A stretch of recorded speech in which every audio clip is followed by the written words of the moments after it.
Welcome to the Scrum.org Community Podcast, the podcast from the home of Scrum. In this podcast, Agile experts, including professional Scrum trainers and other industry thought leaders, share their stories and experiences. We also explore hot topics in our space with thought-provoking, challenging, energetic discussions. We hope you enjoy this episode.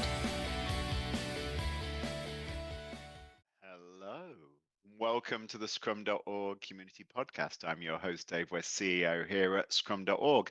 Today, I'm with a PST, one of our professional Scrum trainers, Bogdan Onyshchenko. Welcome to the podcast. Thanks for having me. So today, we're going to be talking about the Agile Product Operating Model and its practical application, which is exciting, right? Now, for the listeners, hopefully some of you have listened to other podcasts on this topic, APOM. We've spent quite a lot of time talking about portfolio planning. Maybe you listened to the Toyota one. We talked about incentives. You may have listened to our friends at Accenture and Dimitris talking about that. So there's been some other podcasts on this, but I wanted to invite Bogdan because Bogdan and I have been working together now for over a year, I guess, on APOM and its practical application. So I'm excited to have you here, Bogdan, talking about this. So let's kick it off. What does APOM mean for you? Blimey, that's a good one.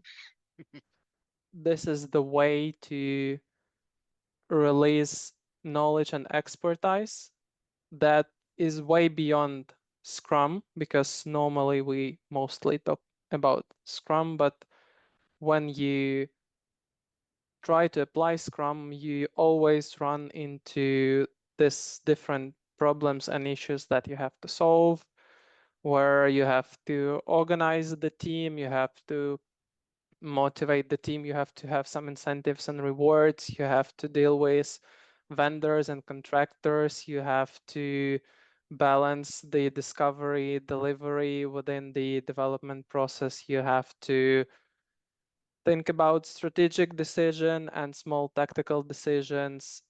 And it just turns out that to make sure that the product organization is successful, you really must take a holistic view on things.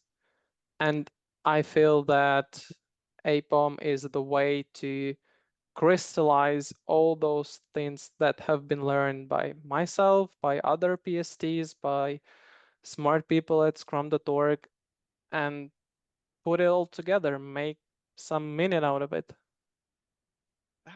That's an awesome answer, because I was thinking as I asked that, gosh, how would I answer that? And I would answer it a little differently, but I'd end up in the same place.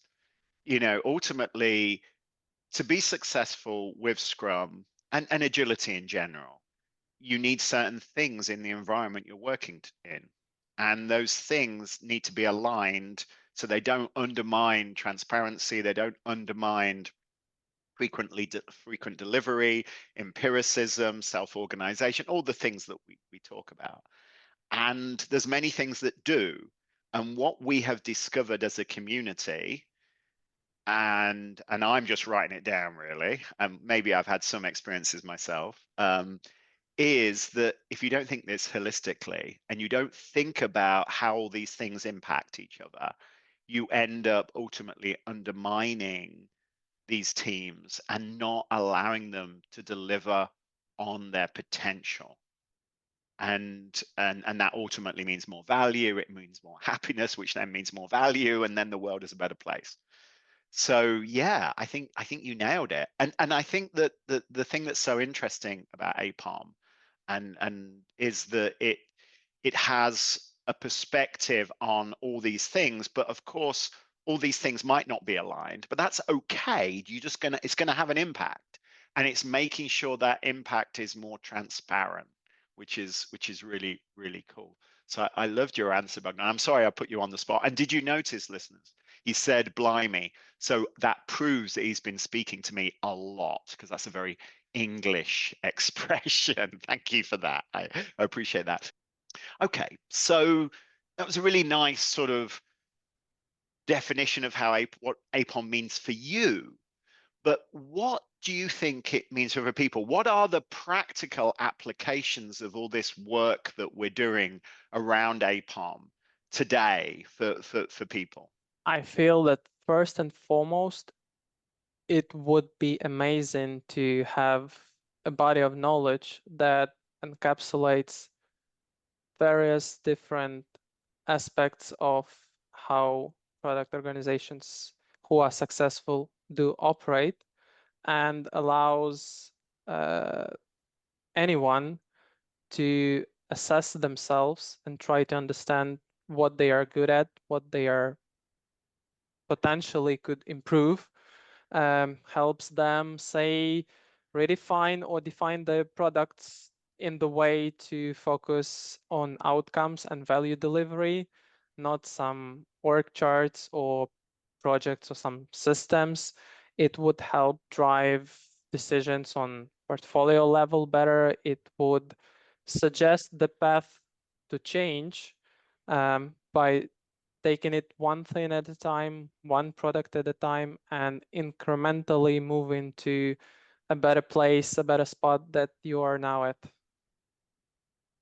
That's super interesting. Yeah, I mean, that is my dream, that we've got that. And as we've been working on it, it's interesting because there's a lot of advice that is very detailed and very prescriptive, like some of scaled agile framework and those things. I'm not dissing any of these frameworks and ideas, less and the like. But what I've noticed is, one, they're incomplete. You know, they don't, like, the SAFe does not have anything on incentives, for instance. Yes, there's some written stuff maybe that I now can't get access because it's on the other side of the firewall. But generally they don't talk about that. They don't. Procurement, yes, some people have written some blogs, but there's very little about that. So they're not. So it's not complete. But the bits that are there are almost too complete for your organization.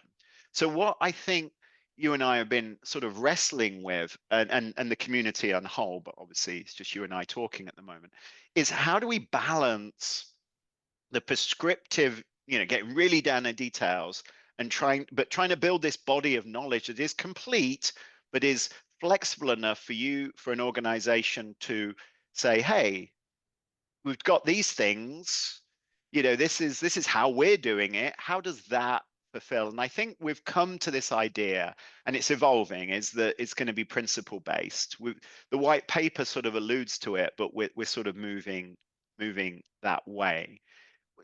Principles could provide us with that body of knowledge, or a mechanism in that body of knowledge, to effectively describe the situation in a way that's not prescriptive, but it is complete enough for us to be able to determine whether my organization is working in that way or not.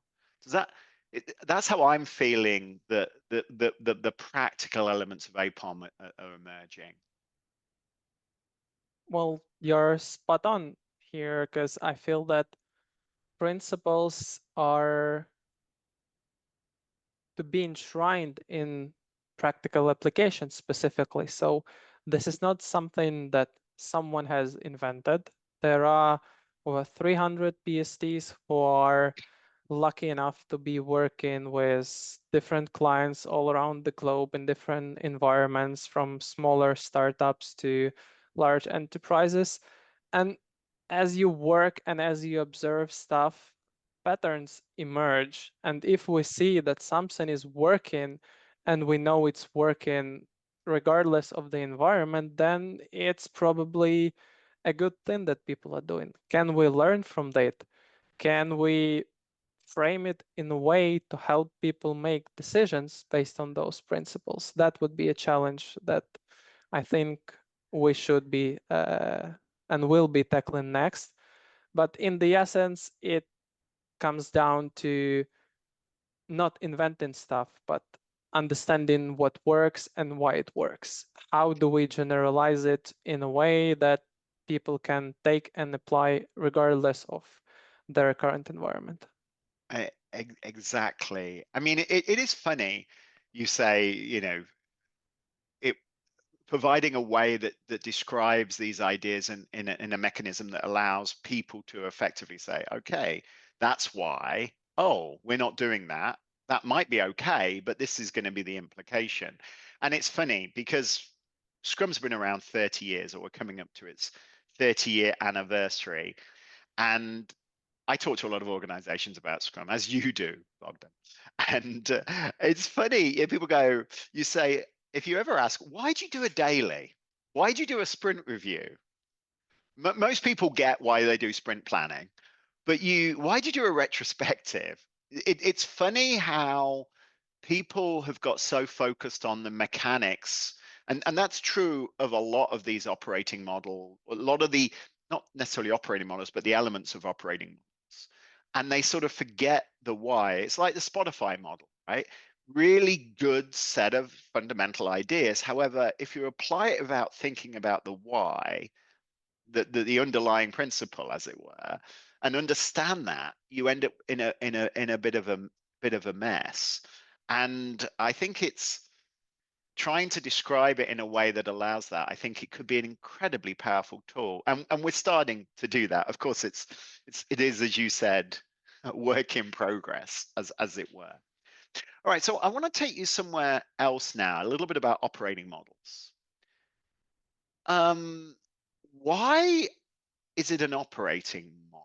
Why is APOM? What's your take on this? Because I know why I originally did it, and it was quite mercenary. We'll come back to that in a sec, but or quite fashion oriented. But why do you think operating models, when it seems quite a cold term, not necessarily a very inclusive term, it's an operating model?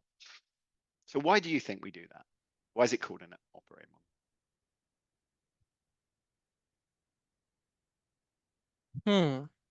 I guess because we are trying to help product organizations operate more effectively, more efficiently.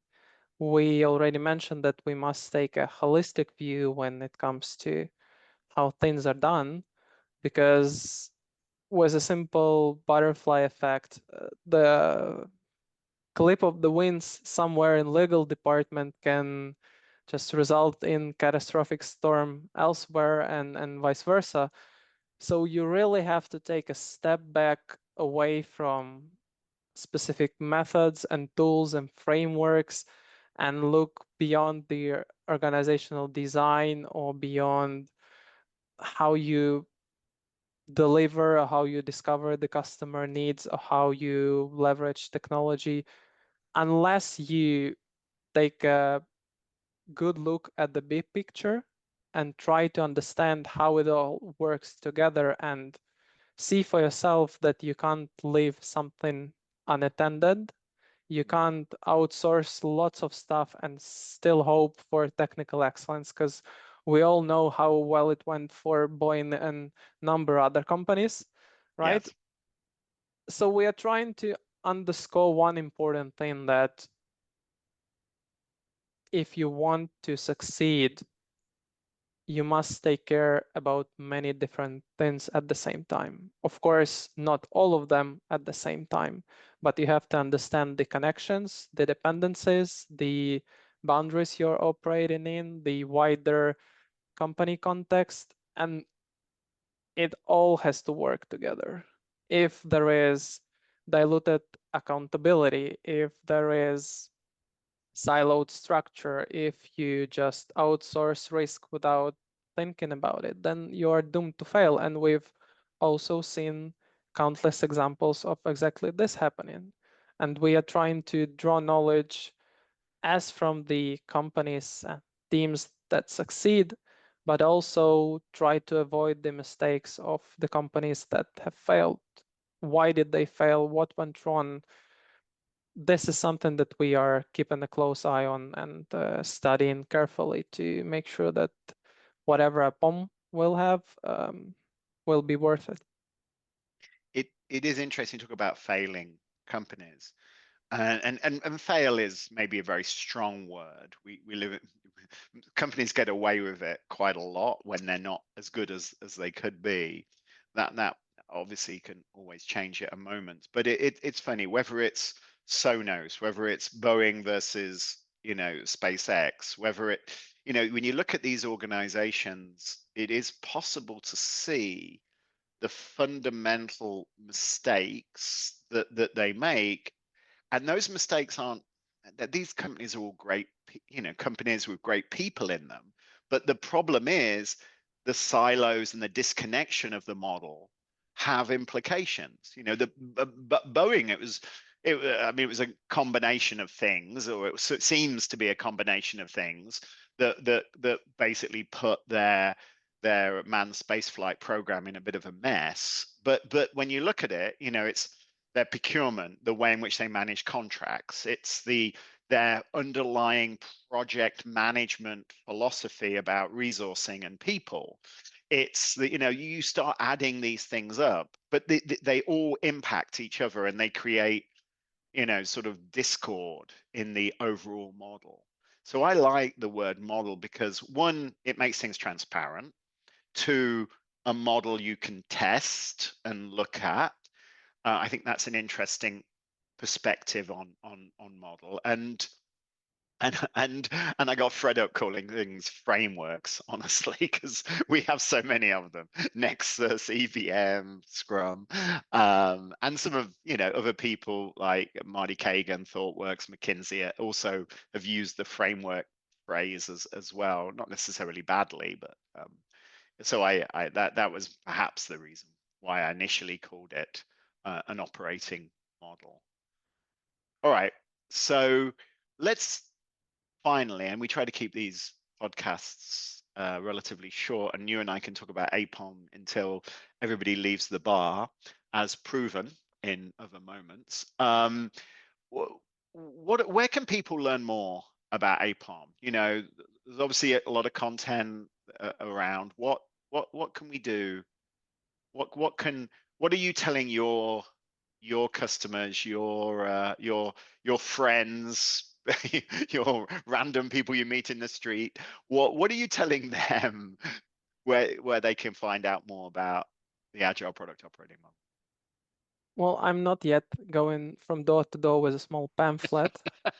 Want to talk about the APOM and letting it in your life, but get in there slowly. So beyond this podcast, there have been a series of webinars, I think, recorded. There was a white paper published. There are individual blog posts that are maybe not yet obviously tied into the whole APOM ecosystem, so to speak, but they are related to important things like product definition or portfolio management or something else that might be useful to people. We are, of course, working on more stuff to be produced, but I don't want to spoil any fun. So staying tuned and seeing what else will be published there. Uh, Being in touch through the social media is one way to keep a close eye on what's coming. Yeah, I think yeah, it's evolving. We are trying to we're trying to make this as transparent and as open. It's not a closed system. It's a community kind of driven event, and the nature of our community is it can be a little hot and cold as people get involved, do stuff, and then step back and have client work and do other things, and then come back and share their experiences, etc. But that stay connected as this evolves, I think is great. Great words of wisdom. Bogdan, thanks for joining us today and just spending just a moment sort of like reflecting on the Agile Product Operating Model and the state of play, as it were, and the why, and giving your perspective. I spend a lot of time talking about this, and it's nice to have somebody else talk about it in a relatively positive way. Thanks for having me, Dave. I'm looking forward to providing people with even more of the stuff that is there in the works. And just to give a little teaser, we have ran a survey for the product organizations about how different things work or do not work in their specific environments. We have plenty of responses. The survey is still running, so if you haven't had a chance to complete it and share the data with us, please do so. But otherwise, if you have already done it, stay tuned because we will be dissecting the information there very thoroughly and trying to bring you some insights that are evidence-based, as we love to do at Scrum.org. Bogdan, I'm sure you'll be back on this channel talking about our observations from that process. Okay, everybody, thank you. Thanks for listening today to today's Scrum.org community podcast. I was your host, Dave West. I was fortunate to have Bogdan, a PST based in Poland, join us today and talk a little bit about his perspective around APOM and what it means to him. And it was really interesting that without any prompting or preparation, I asked him that one question: what does APOM mean to you? And though it was different, which I'm grateful, it ended up in the same place as what it means to me, which is good. If you liked what you heard, please subscribe, share with friends, and of course, come back and listen to some more. I'm lucky enough to have a variety of guests talking about everything in the area of professional Scrum, product thinking, APOM, and of course, Agile. Thanks, everybody. Scrum on.